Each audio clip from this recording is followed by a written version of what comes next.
do what's best for the town and our citizens. We just give you all the praise and glory for protecting our men and women that protect our great nation.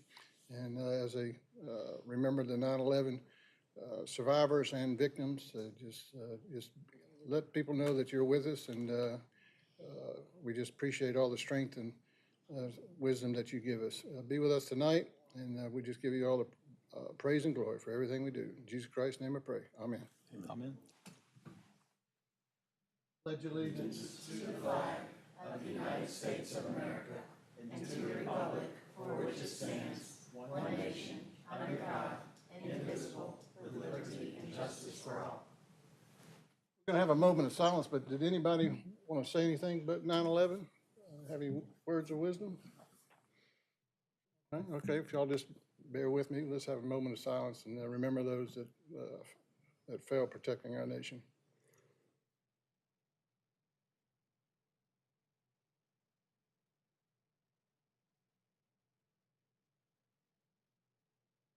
All right, thank you.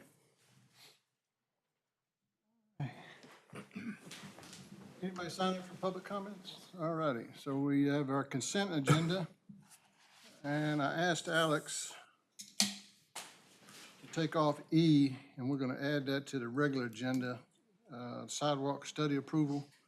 So we'll just make that 11A.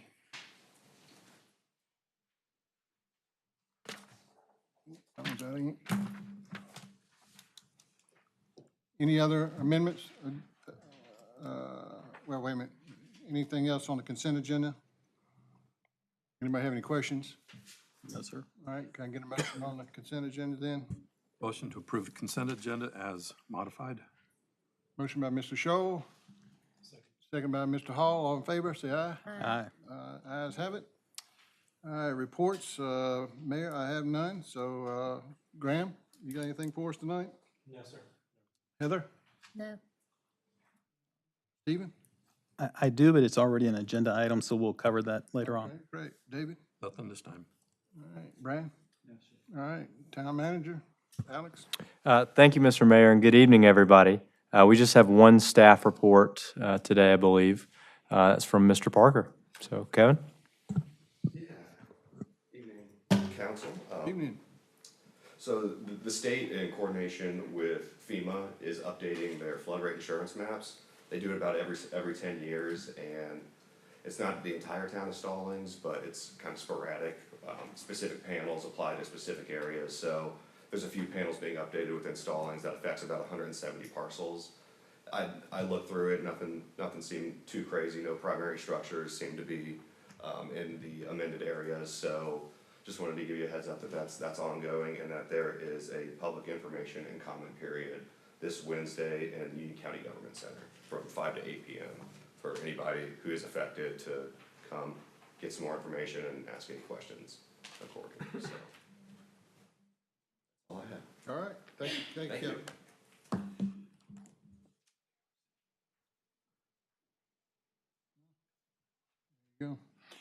Go. Chief, did you have anything? I know Alex said Kevin was the only one, but all right, Eunice? Nothing? No, sir. Other than what's on the agenda there? All right. All right, so you got the agenda in front of you. The only addition is 11A for the sidewalk study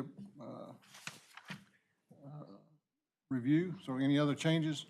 Mayor, staff would suggest adding an additional closed session Oh, that's right. for 143-318.11, number 4. All right, so we just add that to number 11? Please. All right, can I get a motion? Thank you. To, as stated by the town manager? Mayor, I'll make a motion to approve the agenda with the following exceptions. We'll move item 1E, sidewalk study, as a new item 11A. Then we'll add a new closed session pursuant NCGS 143.318.11. 4. Yes, sir. All right, motion by Mr. Richardson, Second. seconded by Ms. Grooms. All in favor? Aye. Ayes have it. All righty. So first up, Eunice, Park and Rec, park hours.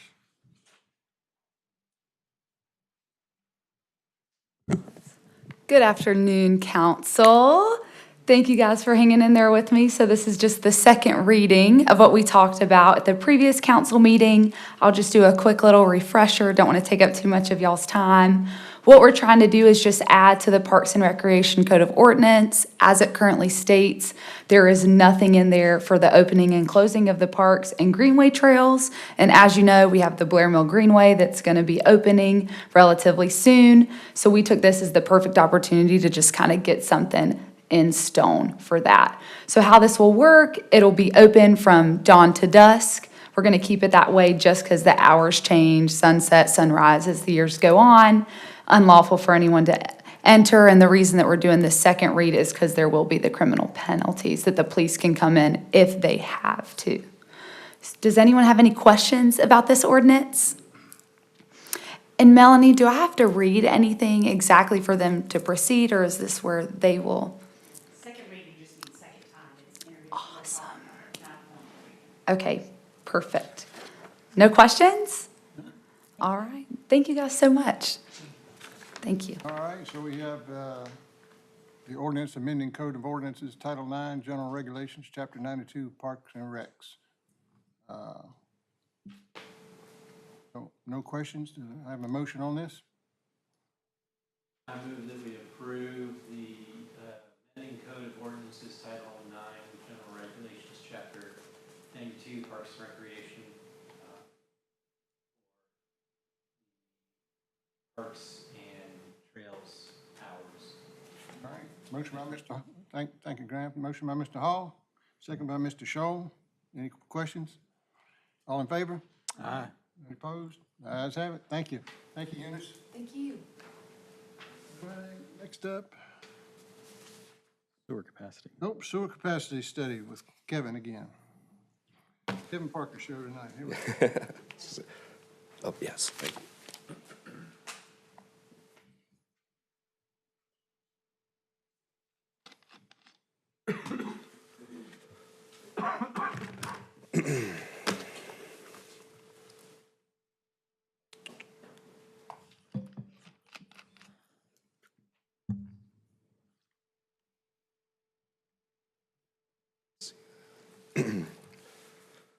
So, good evening, council. I know I talked a little bit more detail earlier with a majority of y'all about all of these topics, so I can be as detailed or as brief as y'all would like, but would like to give a brief summary and then ultimately get to the meat of each topic here. So, in accordance with council's strategic action plan, they established in your annual retreat last February, that downtown creation is a priority, specifically at two identified areas within town. First area being this area around Town Hall and this Old Monroe Road and Stallings Road intersection, and the second area being over there by the bypass and the hospital. And so in order to meet that goal, we understand that there's an issue currently with lack of sanitary sewer capacity provided by the county. And so we know we believe that is going to be the ultimate hindrance to prevent downtown creation in these two areas, amongst for other development throughout the town, but specifically downtown creation in accordance with our strategic action plan. So that being said, coming into this fiscal year, council budgeted $100,000 to go towards a sanitary sewer study to look at options to bring sanitary sewer capacity to these two identified areas. And ultimately, we believe that that's going to occur by tying into Charlotte Water's infrastructure. And so staff advertised a request for qualifications to perform the sanitary sewer study. We had two submittals of qualifications, and Kimley Horn was identified as the most qualified to perform this work. And they provided us a scope that meets our $100,000 budget. And within that scope, we really are going to analyze the feasibility of tying into Charlotte Water's infrastructure, as well as look at some additional needs, additional action items, and ultimately there will be a cost breakdown to allow us to come back to council to dictate future conversations and make any additional budgetary issues and decide on any future action. Ultimately, the action requested here tonight is to authorize the town manager to execute a contract with Kimley Horn to perform that sanitary sewer study. But before we get to that, we do have Mr. Chip Smith here from Kimley Horn, who's here to introduce himself and answer any additional questions or provide any additional comments. Good evening. Thank you for having me, and I'm happy that we were selected by the town to do this study. We did a very similar study for the town of Waxhaw last year. It was having the same issues with getting sewer capacity from Union County Public Works. Y'all are in a very unique situation where you are adjacent to Mecklenburg County and Charlotte Water infrastructure to connect to, whereas the town of Waxhaw is kind of way at the south end of the county, and they're kind of off on their own. But anyway, it's a wonderful opportunity to be able to serve these two areas that are so close to Charlotte Water facilities. All right. Appreciate you being here. We've done a lot of business with Kimley Horn. They're always top notch. But Well, we appreciate it too. It's been a great relationship. any questions? I got one. Just looking at the summary, the fee breakdown, the most expensive one just says technical memorandum. Correct. Tell me what that entails. That'll be a summary report of everything that we discover during the process of developing the alternatives for providing sewer service to these two areas. So it'll be all meetings we've had with Charlotte Water, with Union County, with NCDOT, documenting what that is, and then it'll also have exhibits showing the preliminary alignments that we come up with of how to transfer wastewater over to Charlotte Water, and then estimated cost of implementing those alternatives, as well as a cost to take it to the next step, which was in the RFQ of developing 50% plans. We can't do that at this time because developing 50% plans is based on the linear feet of pipe you have to install, and we don't know that yet. So we have to determine that during this study to figure that out, and that'll be part of the memorandum. So the memorandum will have recommendations on how to implement the project. Right. All right, that's. And hurdles that are along the way to actually implement it. So there's quite a We bit all of, know the big hurdle is going to be dollars, but. excuse me? We all know the big hurdle is going to be dollars. Correct. Yeah, it's, Figure that out. that's what town of Waxhaw found. That's when you have a limited population to support that kind of cost, it becomes difficult. All right. Question? Any questions? Yeah, one, a couple. Probably for Kevin, but is anything, since we have discussed this at the strategic plan in March, since we approved this in the budget in June, has there been any change of posture, stance, policy at the Board of Commissioners that would indicate that they're more proactively planning for sewer infrastructure development, to your knowledge? Not that I know of, Alex. Are you aware of any? No, no, okay. One of the reasons I'll support this, there's several, but I don't love it. No one loves spending this kind of money on things we aren't supposed to be doing. But I think I've noted that some consultant studies we do and they end up sitting on a shelf because the market just doesn't come around at the right time. Then you kind of lost that window of time. The market's different 3 years later.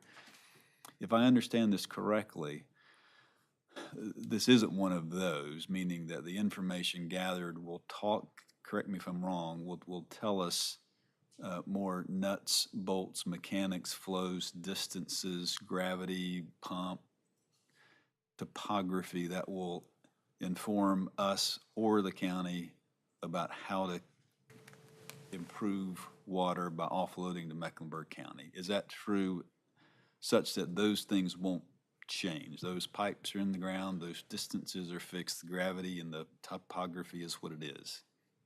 Is that fair? I believe Yeah, so, yes. my vision for the report would also be if there's a developer who comes into this area and wants to redevelop it, we've already can provide them with this information that this has already been figured out and Charlotte Water's already agreed to it. That's a very attractive package to give a developer in one of these two areas. Okay, thank you. In this area, being next to 485, the bypass. Okay, thank you. Stephen? Just one question about, I mean, in this study, is there a possibility that we could get to a point where it's like, this isn't feasible? And, if we did, would that short circuit potentially moving forward with all of these documents? I mean, I'm kind of looking for, will that be one of the scenarios that you may come back with and say, we don't think that it's feasible? Yeah, I'm more than willing to come here and give you a progress of, all right, this is what it's looking like. Do you want to keep going or not? And so y'all would be part of that decision, I think, to address, instead of just giving you a report at the end and you're not really happy with it because you're like, well, we knew this halfway through. Okay, I mean, That's 'cause you did say it was gonna take about, what, 7 or 8 months to, 7 months. Yeah. okay. I mean, it might be interesting to get, if we meet some type of hurdle, or specific milestone, it might be interesting to get it. We did the exact same thing with the town of Waxhaw. We were like, okay, this is what it's looking like. Do you want to keep going? And they were like, yeah, let's finish it. And so, Yeah, okay. All right. Graham? I have one, probably getting way out ahead of myself, and,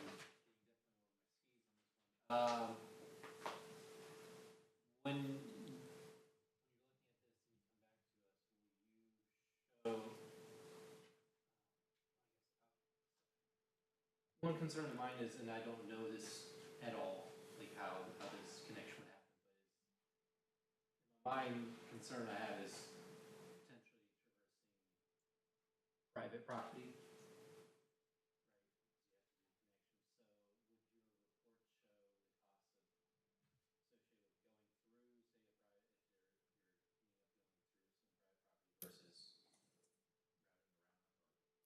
we would investigate that. I mean, the ideal alternative is that you don't have to go through private property.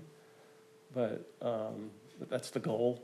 But we would identify, okay, you go this way, it's less because it's shorter, but you're going across private property versus going around your elbow, so to speak, to stay in right away. Then this option is going to cost 2x or something like that. All right, any other questions? Question for Kevin, Melanie, or Alex? No, Mayor, I'll What's the make a ple- motion. All right, what's the pleasure of the board?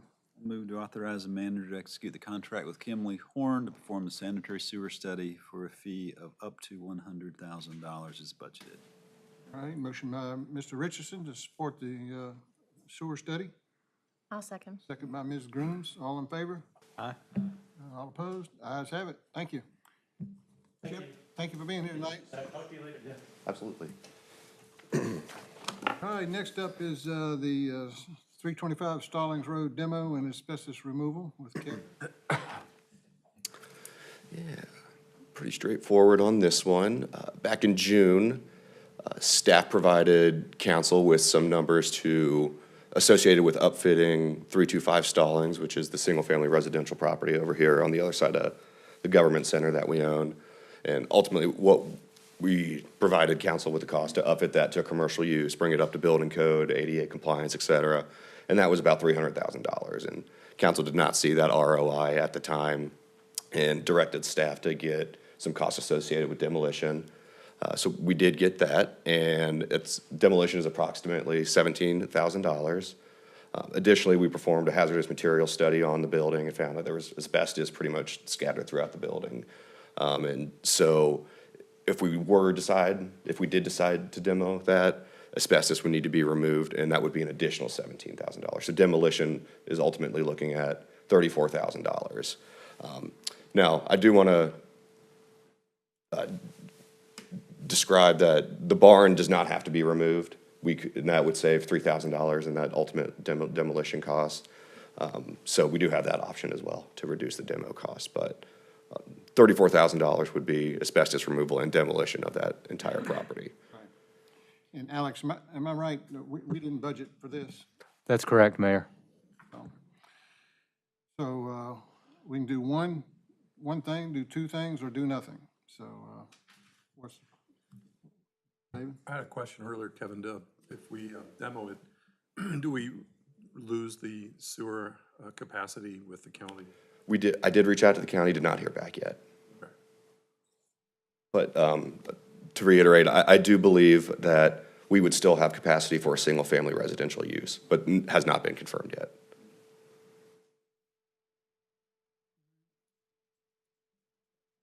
Discussion? What were you, are you saying we could do one or two or none?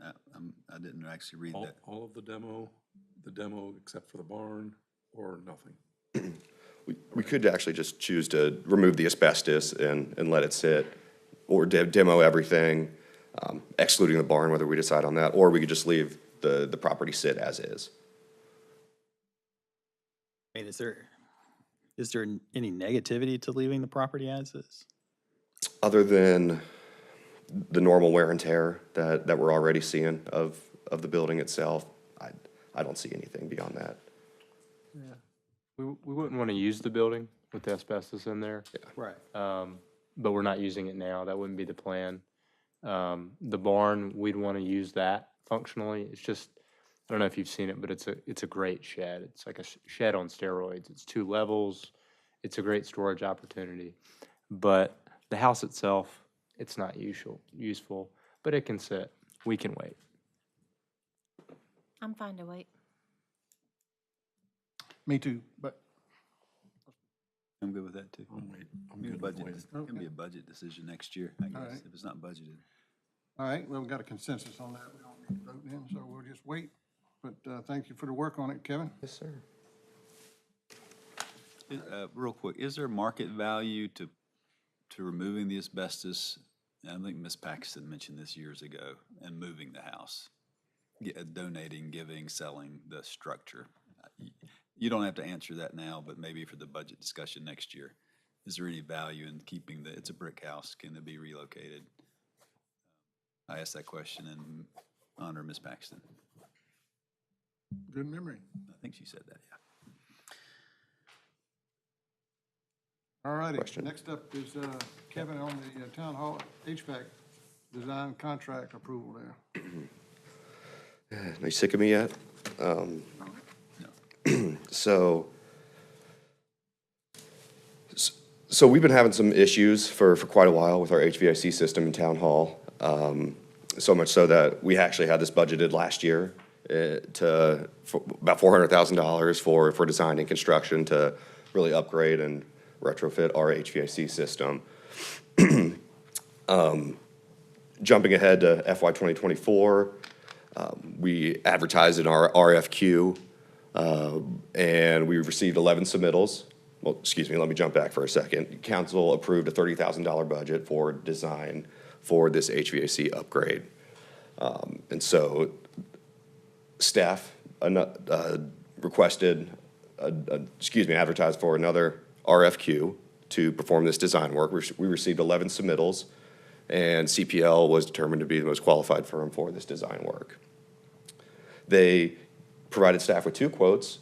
The first quote meeting our $30,000 budget, and that gets us a 50% design. The second quote would be to complete the design, and that would be for $54,000. But if we went that route, that would be an additional, we would need a budget amendment of $24,000 to meet that final design. And ultimately, that's where we'll need to be when it's all said and done. But if we did want to stay within budget at this point in time, that 50% would, when that's all done, that 50% design would give us a better idea of what the ultimate costs are going to be associated with construction. So staff believes there's 3 options here to keep this on track, and that is authorize Alex to pursue that 50% design package to stay within that $30,000 budget. We could also go the route of completing design now, which would necessitate that additional $24,000 budget amendment. Or, as I mentioned, we received about 11 submittals of qualification, so we do have the option to solicit additional quotes from the other firms that submitted qualifications. And so the ultimate action requested tonight is really to choose between those 3 options and direct staff and authorize Alex accordingly. Right. Well, I'm sure y'all all talked to Alex today, and my thoughts on this was, I support doing the 100% design. You might as well get it over with and protect our investment. But with 11 firms, I don't think we need to go out again, but $54,000, do you have a breakdown on how many hours that's gonna take? It seems like a large amount of money to, for a small building to be redesigned. I don't know if there was a specific breakdown of the costs. I would need to dive into that a little bit more. But that's something I could certainly request if it was not provided. Yeah, I'd like, we've done this before, going back to vendors and saying, hey, CPL, we like your bid, and, but we feel like $54,000 is a little bit too much. Can you Sure. sharpen your pencil? Sure. That's my recommendation. I know for residential, if they do the design, and they're the people that, that cost rolls over into the actual implementation. Is that true here, or is it just 50 grand off the top, and that's what it is? Could you repeat that? I'm sorry. I know that if you do design and do the implementation with the same company, usually they'll take there's a better price there. Is that true in this particular case, or is it 50 grand and we're out 50 grand and we'll have to go out to we'll have to bid out again, and whoever comes up with the right bid there, it will go out to? So Melanie, I think this kind of falls in line with the legal requirements of design. Under the design build requirement, you have to have a licensed engineer, a licensed architecture if you are actually designing the work. So Kevin and I had a discussion about this, and I think a lot of HVAC companies, there's certification and like a license to be an HVAC and to do the design and to do the work, but you don't have to necessarily be a licensed engineer and a general contractor, because a general contractor also has to oversee the work. So that was another reason why we thought that wasn't going to work. Okay. So Stephen, to answer your specific question, because it's not a design build approach legally, any cost from the design side would not go over and into any savings Right. on the construction side. But on the construction side, we then get the lowest responsible. Okay. So Okay. that part can be more competitive, because when you do design build, once you pick out your designer, you're kind of stuck with their price. You can negotiate some, but in this circumstance, once we have the design, then we can bid that out, then we can go with the best price. Was CPL the cheapest? So we haven't obtained quotes from any other firm. With the way that the RFQ process works in the Minnie Brooks Act is you can't select firms based off price. It's solely based off qualifications. I thought you said you had 11. We had 11 submittals, but we haven't received 11 quotes. Oh, how So many we quotes? reviewed the work of 11 firms, and CPL was the most qualified, so we got a quote from them first. How many quotes did we receive? So I've only solicited one and obtained one from CPL. Because they were the most qualified? Correct. Of the, Yeah, that's what the statute requires you to do. You have to pick the most qualified person, and then when you have the most qualified person, you try to make the project fit within your budget. There's room to negotiate some, but you're not supposed to pick engineering, architecture, those type of skills that work based on price. It's supposed to be based on qualification.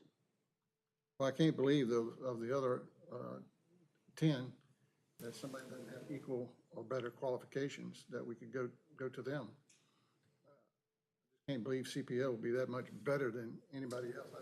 I don't know who the other firms are, but I just find that hard to believe. In my business, it wouldn't work that way. There's plenty of competition out there. I don't know anything about the other. Yeah, The I mean, other but we can do that legally. If Kevin determines another firm is just as qualified, we can ask them for a bid. So when I reviewed all these, there were 4 that were very close, and CPL just happened to be the top with the way the point system worked. So we have a score sheet that evaluates it and weights it, and CPL came out as the highest. But they were, these aren't exact, but 2,100 points, and the next one down was 2,060. Are these subjective, or are they firm criteria? It's firm criteria, so we have the criteria sheet that we stick to when we grade these. CPL has done a lot of work specifically for York County that's similar in size and scope. So I even reached out to York County's facility manager, and he's happy with their work as well, so.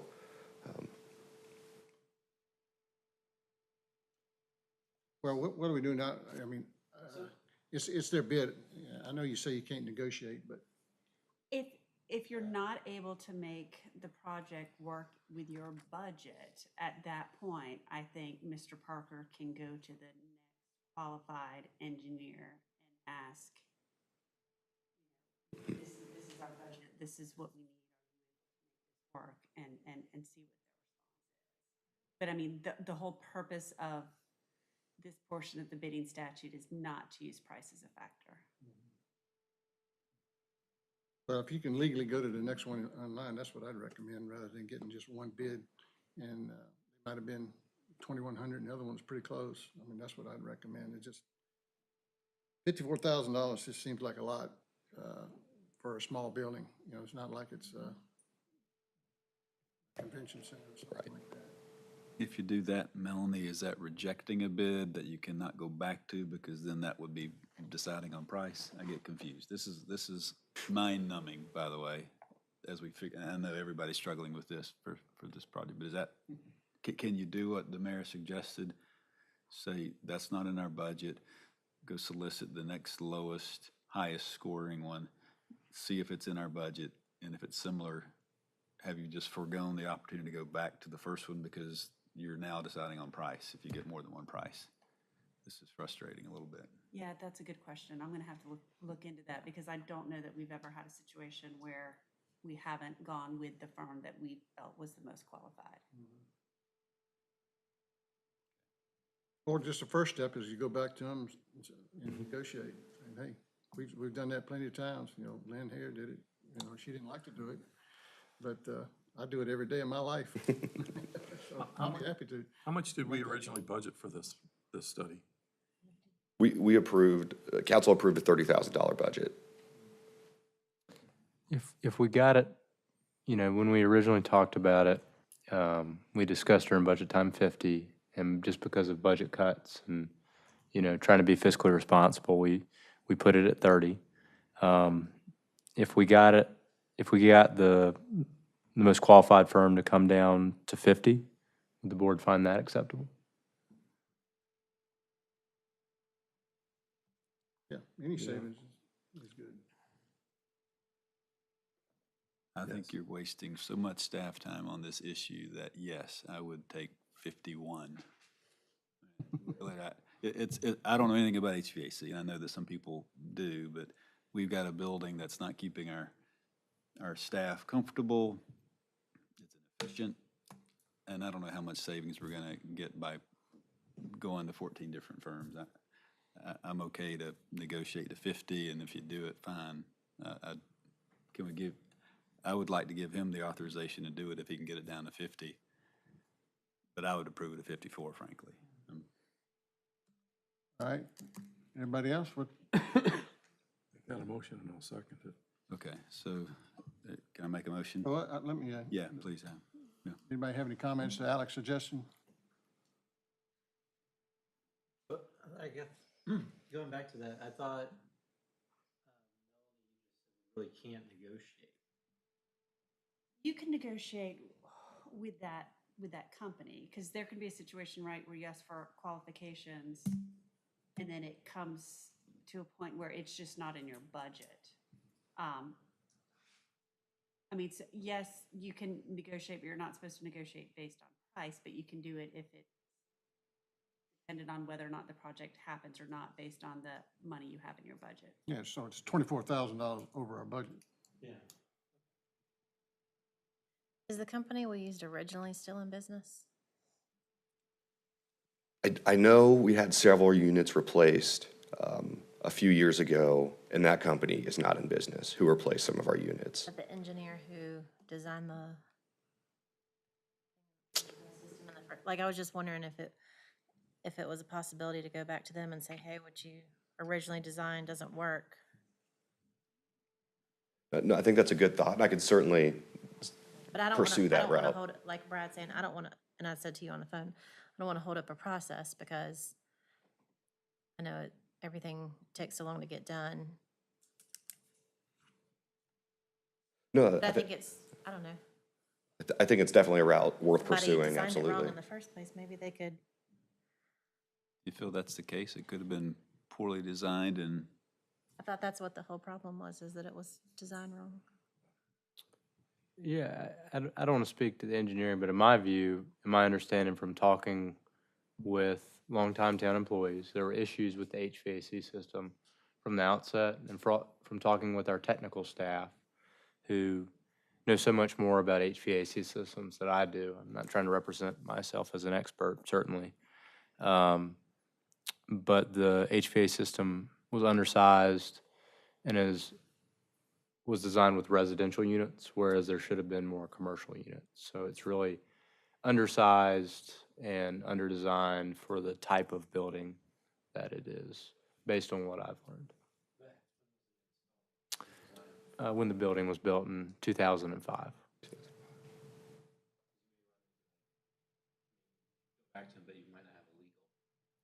Oh, we wouldn't have any legal, I mean, at that point, like, typically HVAC units are, what, 10 years? So, I do have one, getting out ahead again. We go out, they design it, and then we hiring a company to do the work, it's updating everything, installing. That process, when we bid that out, is it a flat fee or, go out to them, we say this is what we want, the bids come in,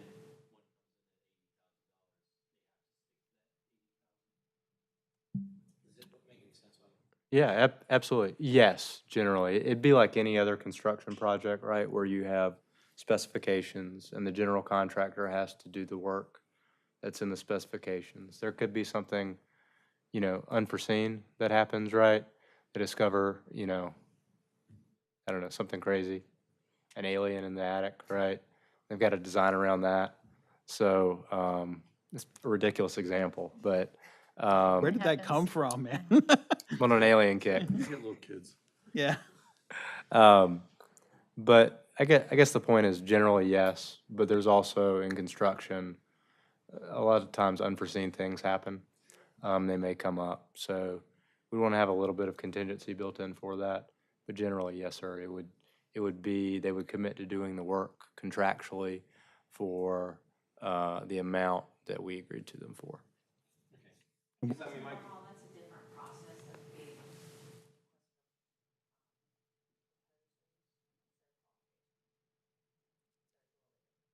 I mean, my concern is just spending $54,000 and then kind of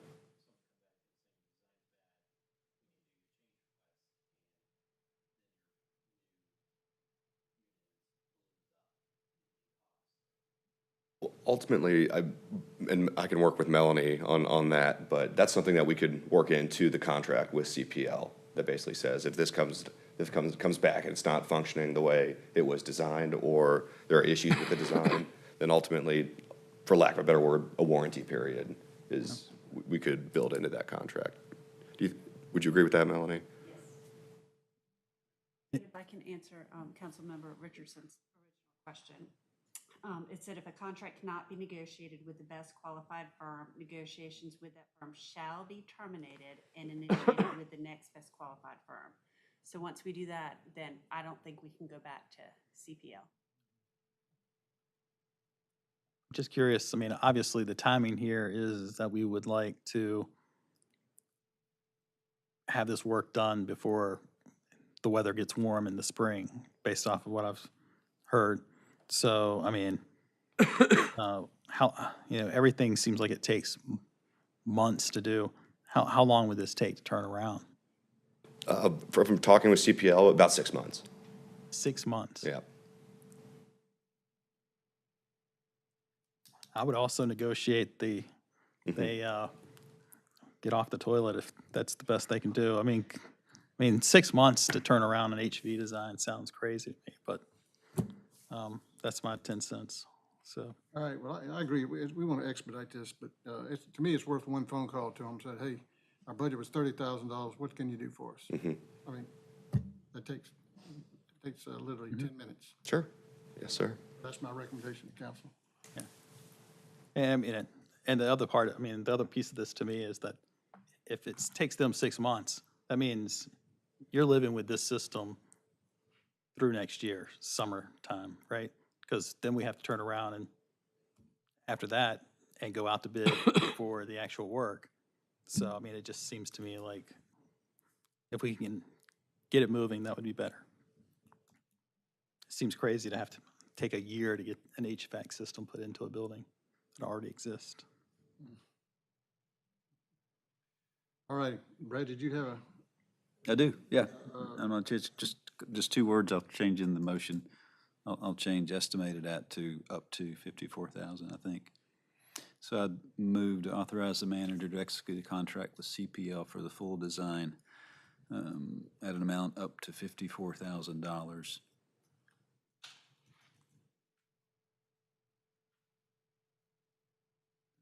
I would think that's it. We're not, are we doing a budget ordinance tonight, or that's later?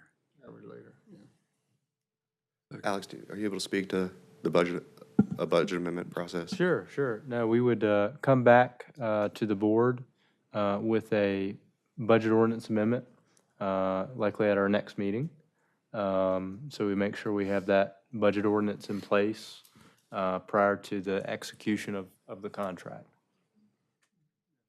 Okay, so then I think that concludes my motion. All right, we got a motion by Mr. Richardson, second by Mr. Scholl. Any other further discussion? And now part of it wasn't, making the phone call, see if they'll lower their price. Well, yeah, that's what they up to instead of estimated at, but I think implied is we get a phone call about negotiating the price and the, as you Yes, guys. that's what you said. The schedule, yeah. The delivery schedule. Yeah. All right, motion and a second. All in favor? Aye. All opposed? Ayes have it. All right, thank you, Kevin. Sir, Hey, it's Kevin again. it's me again.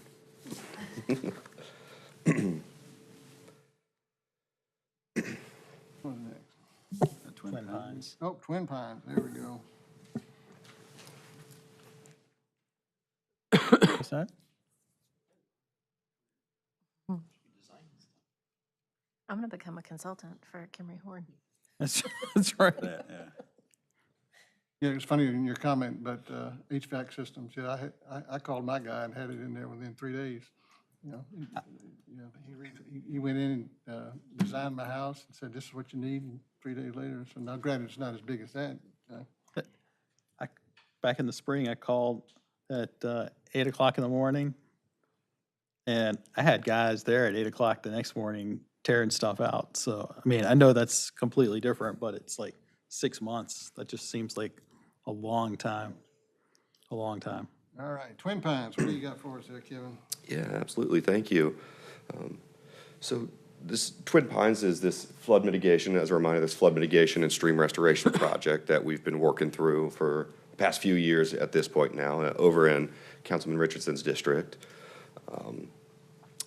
And we've been working with Kimley Horn through this, and they've been assisting staff with some consultations and some concept designs recently. And they gave us a quote to complete the final design that came in at just under $50,000. Common theme of the night, the Mini Brooks Act. So anything under $50,000 in accordance with that Mini Brooks Act, council has the ability to waive the requirements of that Mini Brooks Act, which ultimately means allow staff to bypass the formal RFQ process, which we believe would save us about a month and a half of time. So get a jump start on this final design. And so that being said, ultimately requesting two actions from council tonight, and that is one, to waive the requirements of the Mini Brooks Act, and then allow Alex, or authorize Alex to execute a contract with Kimley Horn to complete that final design for that Twin Pines flood mitigation and stream restoration project. And the reason we feel that bypassing the Mini Brooks Act and the formal RFQ process is beneficial here is because we would like to start construction on this during the dry season of summer 2024.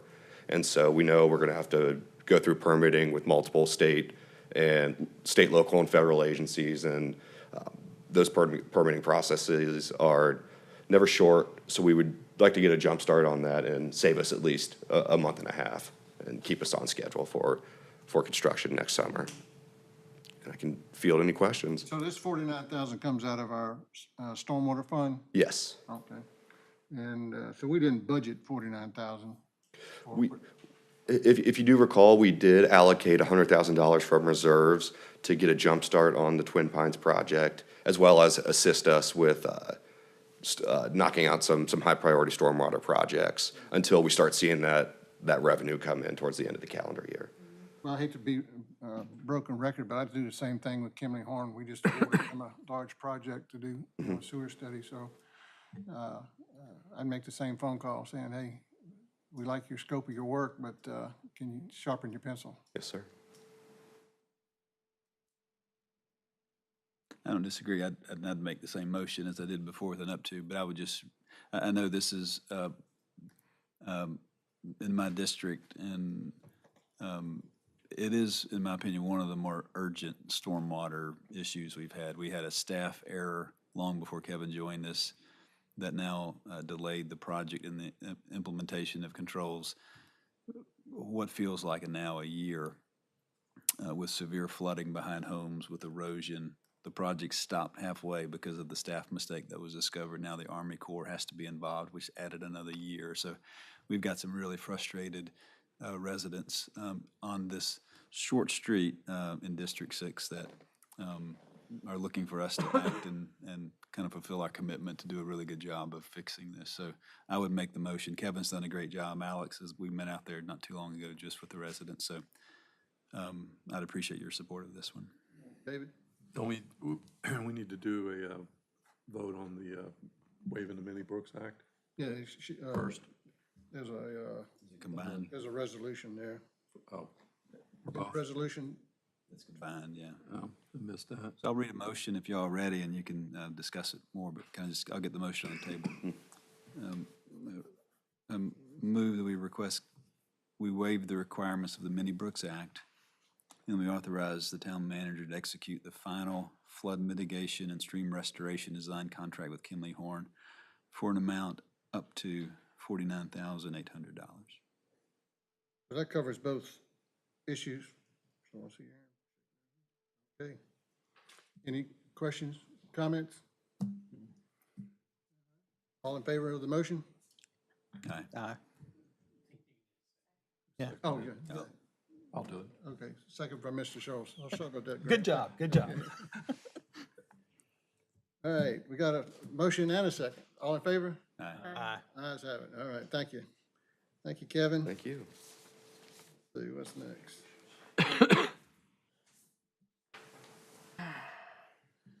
Oh, Eunice, we should have changed that so you could have left. It's okay. I'll bring the excitement. Yay! Did you No, no, maybe next time. We haven't even gotten samples from the, You should lead off with some trivia questions for us. Oh, I I'm don't good know. at They're trivia. really right? hard. the distillery, right? In town. Let's Oh, we need see. samples from them. Yeah. I don't know if That's it's it. on We here. need to create a, I don't think it is. Not on there? we need to. It's okay. It's in the folder. Sort of like how I they can pull used it to up. have tea Yeah, yeah, yeah. testers for It the was in the there. government. Mm-hmm. Is it like up maybe? Yeah. Cause I don't. Yeah, I'll just pull it up. That's okay. Let's see. Presentation, drive. Wow, I should have had some trivia questions for you guys to stall.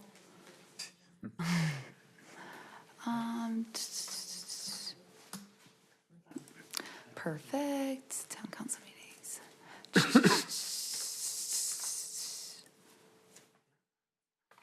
Oh, good. Let's see. Here we go.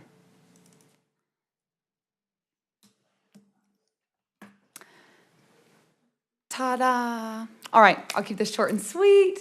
So what the Parks and Recreation Department is wanting to do is add a trivia night in October due to just, we've had a strange success, I would say, with the farmers market trivia nights. We've had more people actually coming for the trivia rather than the farmers market, which has been pretty neat. So our event coordinator thought that this would just be a good idea. It's really low cost for us. I mean, we already have all the supplies and everything that we need, so we just thought it'd be fun for the residents. However, she would like to sell alcohol there, and it would be the same process that we've done in the past. We've worked with the police department. We put up the barricades, so it'd only be in one specific area of the park. Works with the town's liability insurance. However, per the town ordinance, y'all have to approve every single time we want to sell alcohol at these events. So I would just need y'all to approve the exception to the town ordinance to allow the alcohol sales at this event in October. Thank you. Thank you, Eunice. Any questions? Any questions? You know, I'm going to ask a question. What are you talking about? So we've done this now several times. At what point do we say, you know, selling alcohol at one of our events has to meet these criteria, and we just change the ordinance so that you don't have to come here and get it approved every time? I would say that is totally council's call. If we want to change it, that is something that we could work on and change the verbiage and come back and for y'all to approve a change of the ordinance. If that is something y'all would be interested in, I could definitely do that. Okay, I mean, the reason why is it feels like we're kind of rubber stamping this. And at some point, when does it make sense to just say, here's a list of things that we as the town council are going to require you to do, which is probably that paragraph there, for if you want to sell alcohol, and that just be a part of the new ordinance. I'm not really sure what other folks feel, but it feels like somewhat a waste of time to come here for each one of these if we're basically just going to rubber stamp them. So, I don't know, just something to think about for the future. Thank you. Is there Okay. a motion with that? No. There was not a motion with it, no. What's the pleasure of the council? I move that we approve the exception to town ordinance 130.02 to allow alcohol sales at Ghouls Night Out on October 26th. All right, motion by Mr. Hall, Second. second by Stephen. All in favor? Aye. Ayes have it. Thank you. Thank you. All right, Stephen up next. All right, so this is kind of, long story short. From those, yeah, I'm sorry. It is a very long story, so you don't really know how short I'm condensing it. No. Yeah. Hope you do.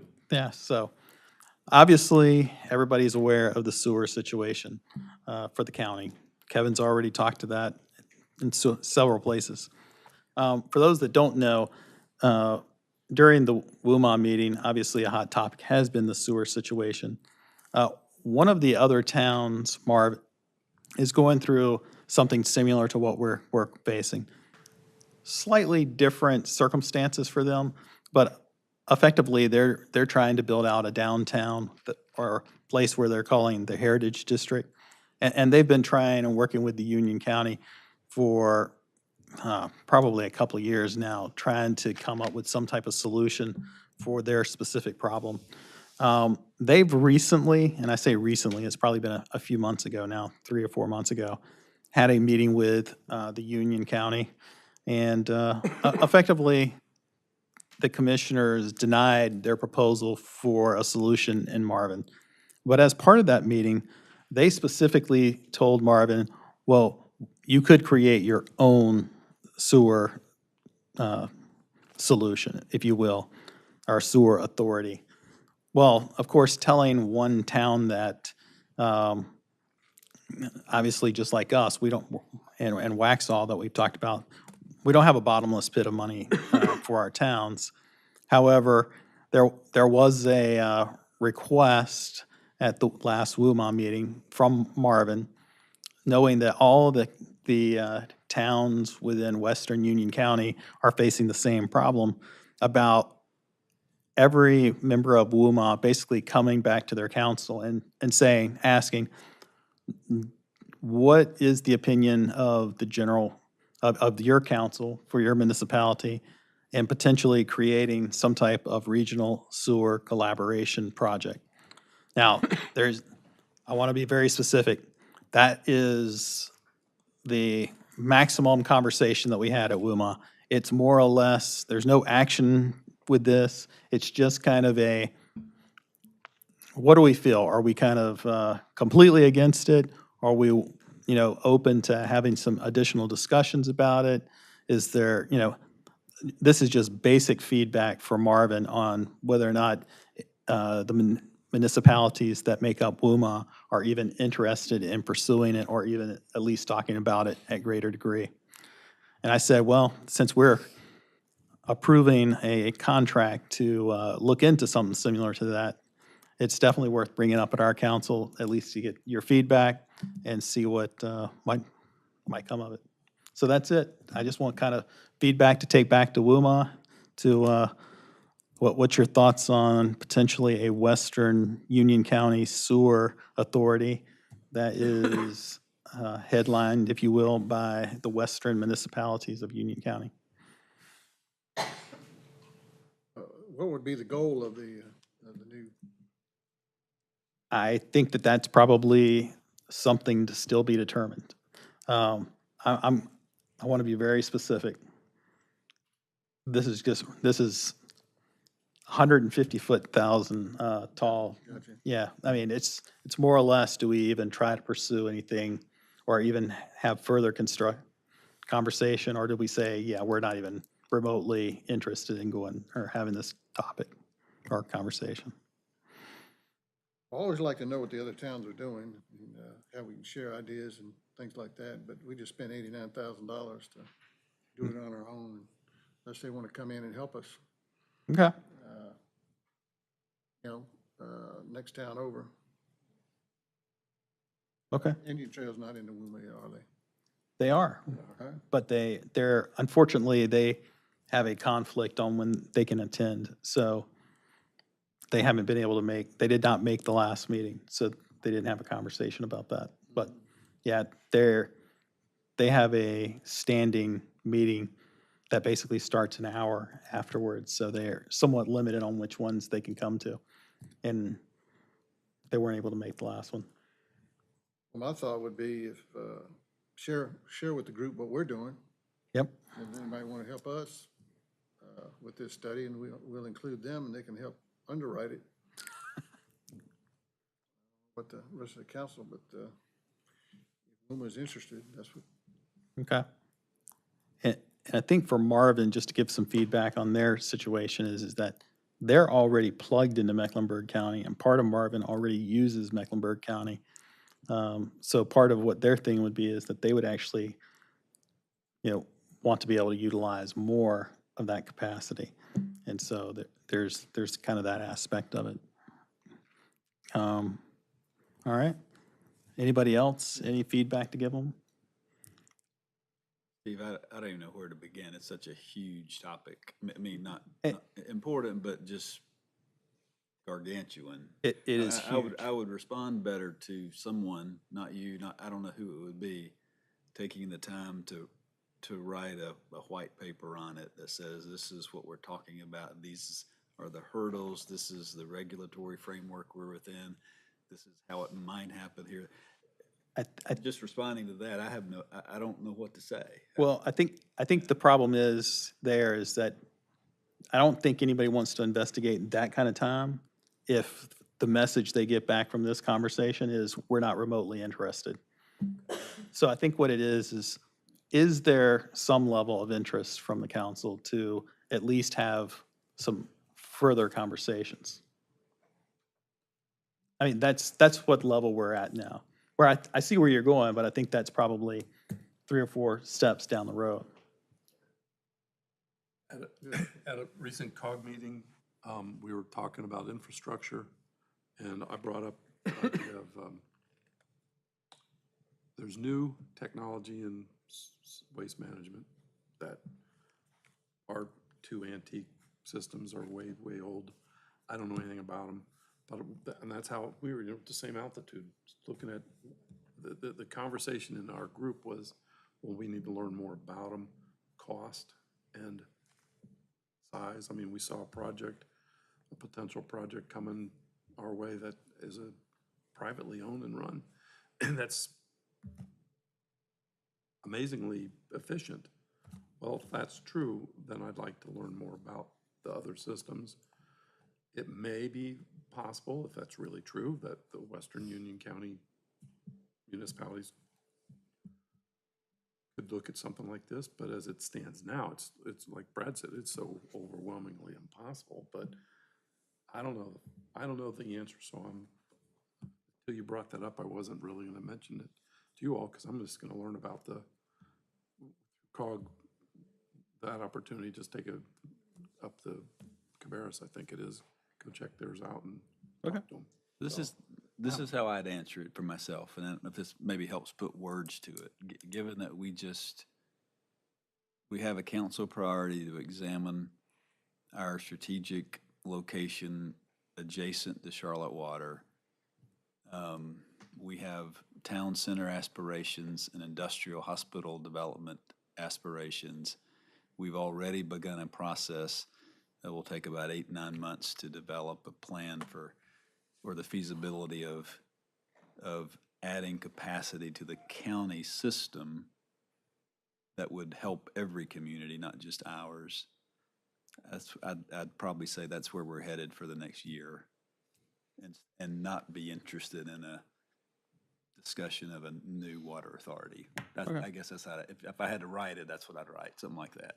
And they know I've been keeping them up to date on all the bits and pieces that we've been doing. And I even said that we'd probably be, voting on this contract tonight. It's interesting because you're saying it that way. I kind of said it the other way, that maybe we would be interested because we're doing all these other things. Yeah, well, So, and maybe, yeah, I would go back to my earlier statement, and we would be interested if some community other than us would take the lead on a white paper analysis of how it might work.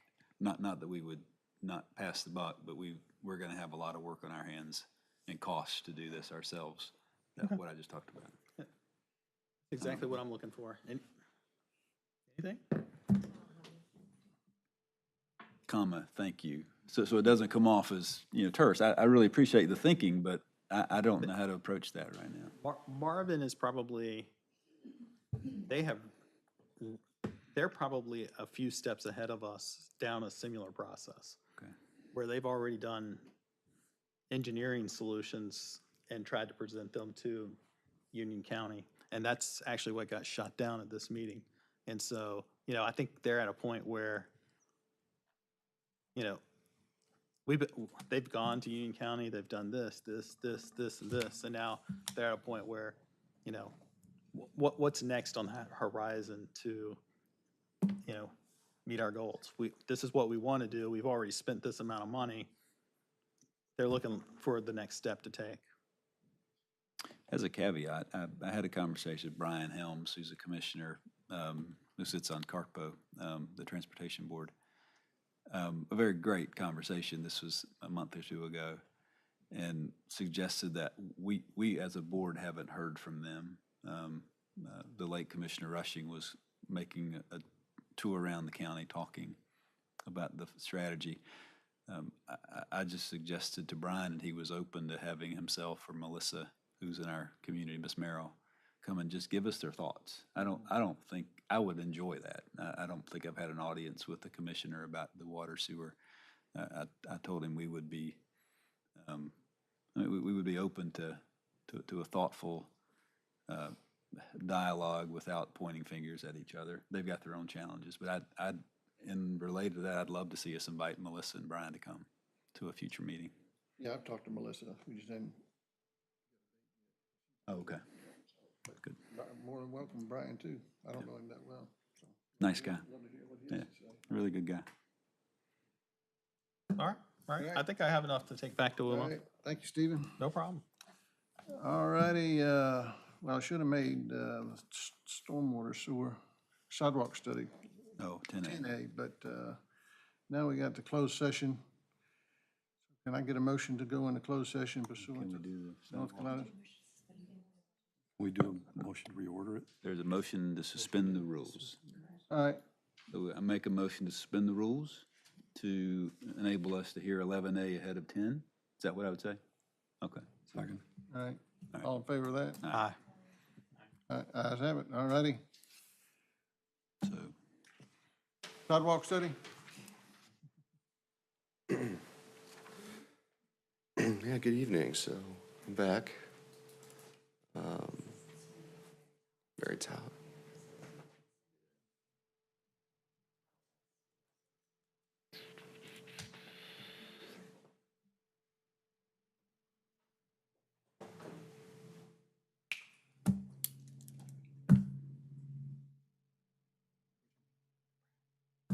what?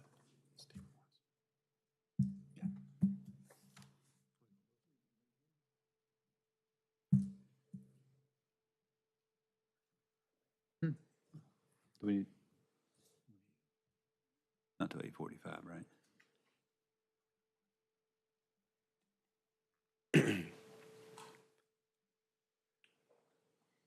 So this sidewalk study ultimately stems from our town policy that states that every 3 years, we will inventory and analyze all our town-owned pedestrian infrastructure.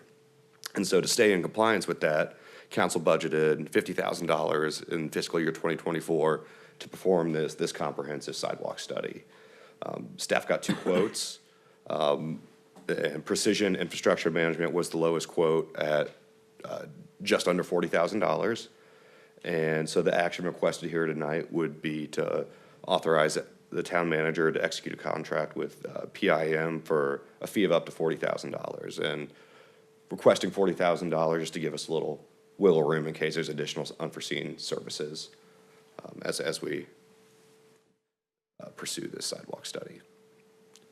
So with that. Well, Kevin, I got the same questions. Do you know how many hours we're gonna get for 37,000? I don't know the exact amount of hours. I know they'll be walking every single sidewalk, in the field data analysis, hands and knees with tools, just performing the study that we don't have the resources to do Right, and then how in-house. long is it gonna take, did they say? I believe this one is gonna take about 3 months. This also included we talked about this today, there's a phase 2 part of this, which is a separate project about So, ponding in it's- Emerald Lake subdivision.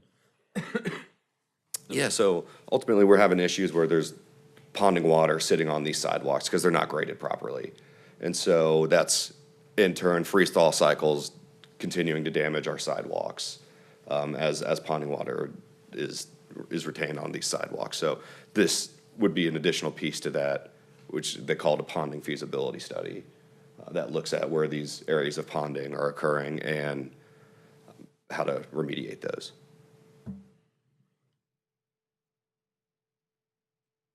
Well, anytime we spend money, I don't like to have it in consent agenda, so that's why I asked to pull it off, so we can talk, let the community know we're spending $37,000. Right.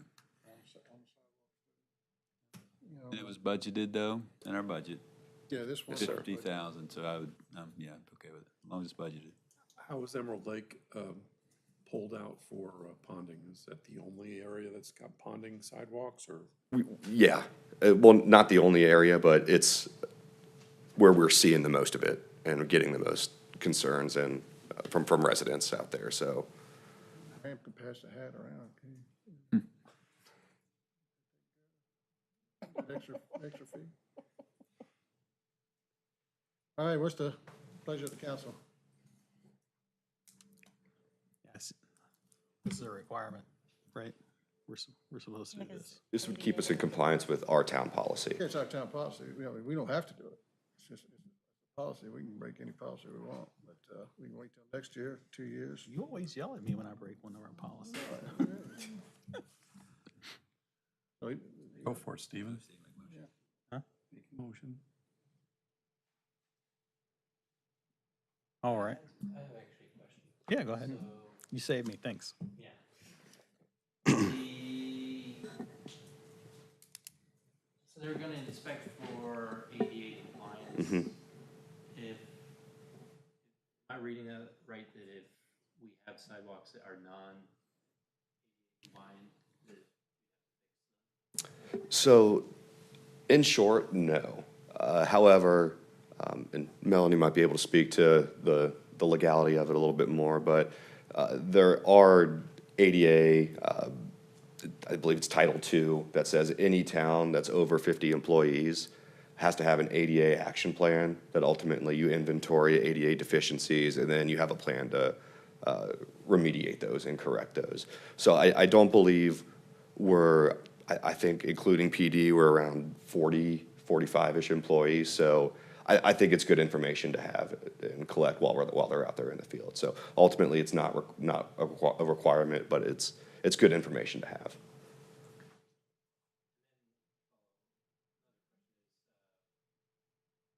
heard of anyone getting hurt on our sidewalks, like riding a bike or? I believe, Well, last year, I don't know if you recall, but we had a gentleman in District 6 in Callenwood trip on the sidewalk, break several bones, face, arm, and all that, pretty tragic. And then that led us to do an assessment of Callenwood neighborhood. Those sidewalks had been uprooted by a lot of trees and roots getting bigger. And we ended up spending a lot of money repairing sidewalks.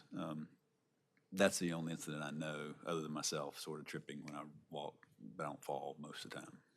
But most.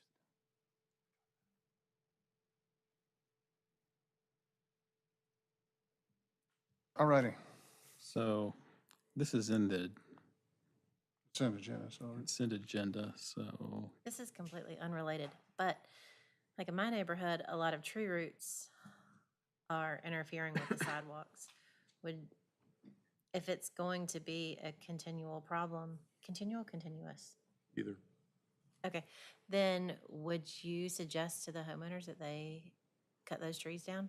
Because I think they would really like to. cut the trees down. I think that's a conversation that would be situational from neighborhood. Because I know from institutional knowledge, I believe Callenwood, they love their trees, but they're having the same issues. So it's a constant battle of what do the specific property owners want, and but it's an option, I mean, you wouldn't absolutely. make anyway, you wouldn't be like, y'all need to cut your trees. But if they wanted to, then you could be like, yeah, that'd be helpful. all right. Well, then I'll make a motion to authorize the town manager to execute a contract with Precision Infrastructure Management for up to a fee of $40,000 to conduct our sidewalk study. all right, so a motion by Mr. Ayers, second by Mr. Schultz. I appreciate you putting that language in up to, so I'd say for the third time, call these guys up and see if we can save a few $1,000s. Yes, sir. It all adds up. So we got a motion and a second to support this study. All in favor? Aye. Ayes have it. All right, thank y'all. Thank you. Thank you, Kevin. Can I get a motion to go into closed session? Pursuant to Session pursuant to North Carolina General Statute, 143-318.11A. And 4. And 4. All right, motion by Mr. Hall, Second. second by Mr. Ayers. All in favor? Aye. Ayes have it. All You righty. can wear your ribbon now. I brought Kevin a ribbon because he was presenting so much. That's a great job. It says great job. That is fantastic. I'm so glad you told us. I don't know if you would have told us. You did a great job. Thank you. Kevin, do not throw that away. Oh, no, I'm hanging it up. Yeah, oh yeah.